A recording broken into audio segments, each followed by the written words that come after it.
இயேசுவின் நாமத்தில் உங்களை வாழ்த்துகிறேன். உங்களை அன்போடு இந்த காலை உடன்படிக்கை தியானத்திற்கு வரவேற்கிறேன். And you're welcome to the covenant of the day. And today is the 5th August 2025, Tuesday, செவ்வாய்க்கிழமை.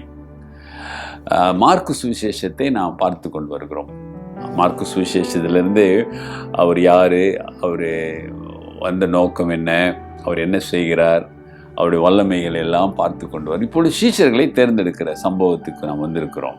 சரிங்களா? 3:19 Mark chapter 3 verse 19. And Judas Iscariot who also betrayed him and they went into the house. அவரை காட்டி கொடுத்த யூதாஸ் காரியாத் என்பவர்களே.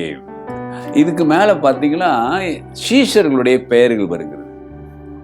யாரெல்லாம் தேர்ந்தெடுத்தார் என்று பெயர்கள் அங்கே குறிக்கப்படுகிறது. இது யாரு எழுதுறா? மார்க் எழுதுறாரு.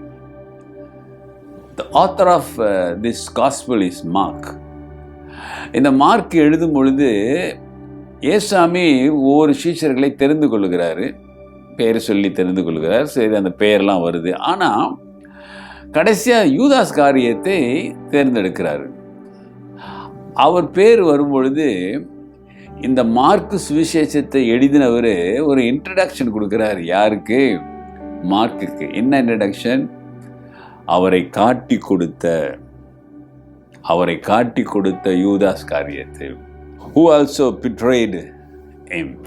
நான் யோசிப்பேன், ஏன் ஆரம்பத்தில் அழைக்கிறாரு, அழைக்கும் போது ஏன் இந்த மார்க்கு சுவிசேஷகர் யூதாஸை அறிமுகப்படுத்தும் போது அவர் காட்டி கொடுத்த யூதாஸ் என்று அறிமுகப்படுத்துகிறாரு? ஆண்டவருடைய ஊழியத்தின் கடைசி பகுதியில் தானே யூதாஸ் காரியத்தை காட்டி கொடுத்தான், ஆரம்பத்தில் இல்லையே.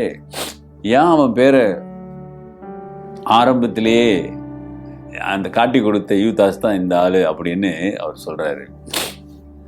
அருமையானவர்களே, இப்படிப்பட்ட வசனங்களை எல்லாம் நாம் வாசித்தாலும் அது நமக்கு கண்ணுக்கு தெரியாது, பெருசாக தெரியாது, கடந்து போய்விடுவோம். நாம் என்ன செய்ய போகிறோம், நாம் எப்படி வாழப்போகிறோம், ஆண்டவருக்கு பிரியமான காரியங்களை செய்கிறோமா என்று நாம் சோதித்து பார்க்க வேண்டும். இங்கு ஒரு முத்திரை போடப்பட்டு விட்டது யூதாஸுக்கு. அவன் காட்டி கொடுத்தான். ஆனால் இயேசு கிறிஸ்து வரலாறு எழுதும் பொழுது அந்த வரலாற்று ஆரம்பத்திலேயே இயேசுவை காட்டி கொடுத்த யூதாசு அப்படி என்று வந்து விட்டது. இன்றைக்கு நம்முடைய விசுவாச வாழ்க்கையின் ஓட்டத்தை, நிலைமையும் நாம் கவனிக்க வேண்டும். இன்னைக்கு நம்மளை அறிமுகப்படுத்தினா எப்படி அறிமுகப்படுத்துவாங்க? சில சமயம் நம்ம வாழ்க்கையிலே நடந்த சம்பவங்களை சொல்லி அல்லது நம்முடைய மனமாற்றத்தை சொல்லி அது சாட்சியாக சொல்லி நம்மை அறிமுகப்படுத்துவார்கள்.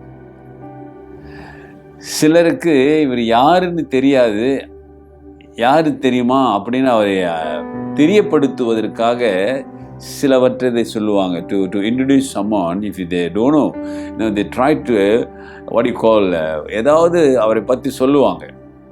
என்னையும் கூட அப்படிதான், நான் என்னையும் தான் சொல்லுகிறேன். நீ நல்லதை செய்திருப்பாயானால் அதை சொல்லி உங்களை அறிமுகப்படுத்துவார்கள்.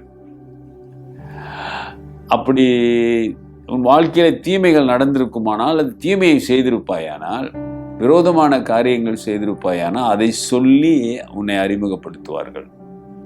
இது மனிதனுடைய நிலைமை. ஆனால் ஆண்டவர் அப்படிப்பட்டவர் அல்ல. அவர் பழையவைகளை மறந்தவர். உன் வாழ்க்கையிலே, என் வாழ்க்கையிலே எல்லாவற்றையும் உன்னை அவருடைய பிள்ளையாகத்தான் இப்பொழுதும் பார்த்து கொண்டிருக்கிறார். Always he sees you like, you are my children. நீ என்னுடைய பிள்ளை, உனக்காக நான் சிலுவையிலே என் ரத்தத்தை, என் உயிரை கொடுத்து உன்னை சம்பாதித்திருக்கேன். I bought for the price. ஆக என் கண்ணுக்கு எப்பொழுது நீ என் பிள்ளையாகத்தான் இருப்பாய். அந்த இளைய மகன் திரும்பி வரும்போது அவனை அரவணைத்துக் கொண்டாரு. அந்த மூத்த மகன் பொறாமையினாலும் அப்பாவுடைய செயலினாலே கோபப்பட்டிருந்தாலும் என்னுடையதெல்லாம் உன்னுடையதப்பான்னு சொல்லி அவனை அரவணைத்து கொண்டார். அதுதாங்க தகப்பன், அதுதான் நம் ஆண்டவராக இயேசு. உன்னையும் நேசிக்கிறார், உண்மையில் அன்பு வைத்திருக்கிறார். தொடர்ந்து ஆண்டவருக்கு ஒப்பு கொடு. கர்த்தர் பெரிய காரியங்களை உன் வாழ்க்கையிலே செய்வார். ஜெபிப்போம். நல்ல ஆண்டவரே, இந்த காலை வேளைக்காக நன்றி. எங்கள் வாழ்க்கையை நாங்கள் திரும்பி பார்க்கிறோம். நீ செய்த நன்மைகளுக்காக ஸ்தோத்திரம். எங்கேயோ பிறந்து வாழ்ந்த எங்களை ஆண்டவரே, எங்களை உங்களுடைய பிள்ளையாக தெரிந்து கொண்டீரே, அதற்காக ஸ்தோத்திரம். அப்பா பிதாவே என்று அழைக்கக்கூடிய புத்திர சுவிகாரத்தை எங்களுக்கு கொடுத்ததுக்காக ஸ்தோத்திரம். இந்த நாளிலே உங்களுடைய அன்பை உணர்ந்து ஒப்பு கொடுக்கிற பிள்ளைகள் கரம் பிடித்து நடத்துங்க. இயேசுவின் நாமத்தில் பிதாவே, ஆமேன், ஆமேன். நமது ஆண்டவராக இயேசுவுடைய கிருபை, பிதாவின் அன்பு, பரிசுத்தாவின் ஐக்கியம் உங்களோடு உங்களை ஆசீர்வதித்து காப்பதாக. என் ஆத்துமாவே கர்த்தரை ஸ்தோத்திரி, என் முழு உள்ளமே அவர் பரிசுத்த நாமத்தை ஸ்தோத்திரி. என் ஆத்துமாவே கர்த்தரை ஸ்தோத்திரி, அவர் செய்த சகல உபகாரங்களை மறவாதே. ஆமேன், ஆமேன். டியர் பிரதர் அண்ட் சிஸ்டர், என் சகோதரனே சகோதரியே, அவரை அப்பா என்று, யாரை? இயேசுவை அப்பா என்று அழைக்கக்கூடிய புத்திர சுவீகாரத்தை நீ பெற்றிருக்கிறாயா? Take care and God bless.